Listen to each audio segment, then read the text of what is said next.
طلوع دیکھ کر قسمت کا حال بتانے والا۔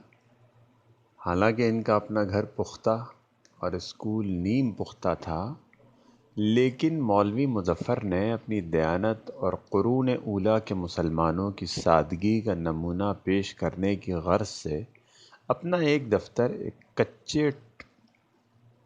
کچے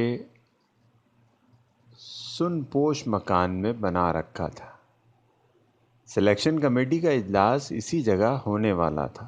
بشارت سمیت کل 3 امیدوار تھے۔ باہر دروازے کے بائیں طرف ایک بلیک بورڈ پر چاک سے یہ ہدایات مرقوم تھی: نمبر 1، امیدوار اپنی باری کا انتظار صبر و تحمل سے کریں۔ نمبر 2، امیدواروں کو سفر خرچ اور بھتہ ہرگز نہیں دیا جائے گا۔ ظہر کی نماز کے بعد ان کے طعام کا انتظام یتیم خانہ شم الاسلام میں کیا گیا ہے۔ نمبر 3، انٹرویو کے وقت امیدوار کو مبلغ 1 روپے چندے کی رقم یتیم خانے کی رسید پیش کرنا ہوگی۔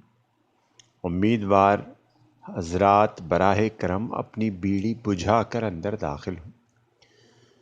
بشارت جب انتظار گاہ یعنی نیم کی چھاؤں تلے پہنچے تو کتا ان کے جلو میں تھا۔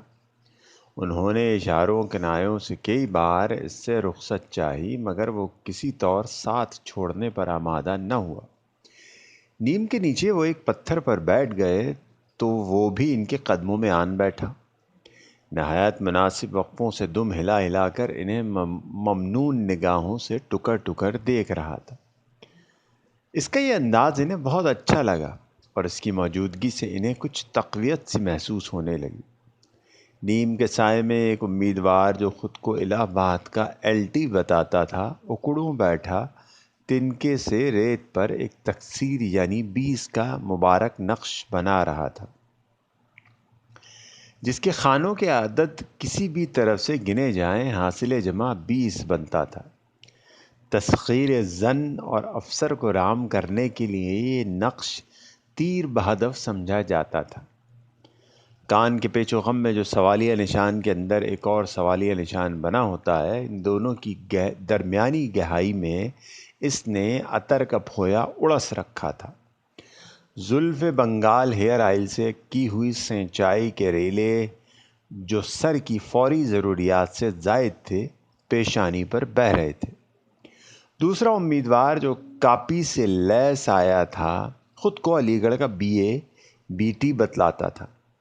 دھوپ کی اینک تو سمجھ میں آتی تھی، لیکن اس نے گلے میں سلک کا سرخ اسکارف بھی باندھ رکھا تھا، جس کا اس چلچلاتی دھوپ میں بظاہر یہی مصرف نظر آتا تھا کہ چہرے سے ٹپکا ہوا پسینہ محفوظ کر لے۔ اگر اس کا وزن 100 پاؤنڈ کم ہوتا تو وہ سوٹ جو وہ پہن کر آیا تھا تو بالکل فٹ آتا۔